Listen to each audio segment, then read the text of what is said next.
بسم اللہ الرحمن الرحیم۔ قصہ ایک دشمن رسول صلی اللہ علیہ وآلہ وسلم کے قتل کا۔ براہ بن عازب سے روایت ہے کہ رسول اللہ صلی اللہ علیہ وآلہ وسلم نے ابو رافع کے پاس کئی انصاریوں کو بھیجا اور عبداللہ بن عتیق کو سردار مقرر کیا۔ ابو رافع من رسول صلی اللہ علیہ وآلہ وسلم تھا اور مخالفین رسول کی مدد کرتا تھا۔ اس کا قلعہ حجاز میں تھا اور وہ اسی قلعہ میں رہا کرتا تھا۔ جب یہ لوگ اس قلعہ کے قریب پہنچے تو سورج ڈوب گیا تھا اور لوگ اپنے جانوروں کو شام ہونے کی وجہ سے واپس لا رہے تھے۔ عبداللہ بن عتیق نے کہا، تم یہیں ٹھہرو، میں جاتا ہوں اور دربان سے کوئی بہانہ کر کے اندر جانے کی کوشش کروں گا۔ ابن عتیق کہتے ہیں کہ میں گیا اور دربان کو ملنے کی تدبیر کر رہا تھا کہ اتنے میں قلعہ والوں کا ایک گدھا گم ہو گیا اور وہ اسے روشنی لے کر تلاش کرنے لگے۔ میں ڈرا کہ کہیں مجھ کو پہچان نہ لے، لہٰذا میں نے اپنا سر چھپا لیا اور اس طرح بیٹھ گیا اس طرح کوئی رفع حاجت کے لیے بیٹھا ہے۔ اتنے میں دربان نے آواز دی کہ دروازہ بند کرنا ہے، جو اندر آنا چاہے آ جائے۔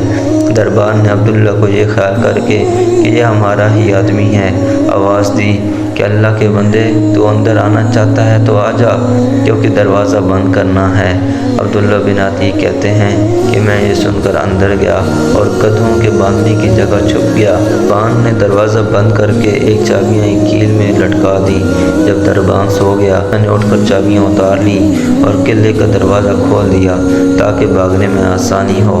ادھر ابو رافع کے پاس رات کو دستانیں ہوتی تھیں، وہ اپنے بالا خانے میں بیٹھا دستان سن رہا تھا۔ جب تمام دستان کہنے والے چلے گئے اور ابو رافع سو گیا تو میں بالا خانے پر چڑھا، جس دروازہ سے داخل ہوتا تھا اس کو اندر سے بند کر لیتا تھا، اور اس سے میری غرض یہ تھی کہ اگر ان لوگوں کو میری خبر ہو بھی جائے تو ان کے پہنچنے تک میں ابو رافع کا کام تمام کر دوں۔ عرض میں ابو رافع تک پہنچا، وہ ایک اندھیرے کمرے میں اپنے بچوں کے ساتھ سو رہا تھا۔ میں اس جگہ کو اچھی طرح معلوم نہ کر سکا اور ابو رافع کہہ کر پکارا۔ اس نے کہا، کون ہے؟ میں نے آواز پر ہاتھ بڑھا کر تلوار ماری۔ میرا دل دھڑک رہا تھا مگر یہ وار خالی گیا اور وہ چلایا کہ میں کوٹری سے باہر آ گیا اور پھر فوراً ہی اندر جا کر پوچھا، اے ابو رافع تم کیوں چلائے؟ اس نے مجھے اپنا آدمی سمجھ کر کہا، تیری ماں تو جروئے، ابھی مجھ پر کسی نے تلوار سے وار کیا۔ یہ سنتے ہی میں نے ایک ضرب لگائی، زخم اگرچہ گہرا لگا مگر مرا نہیں۔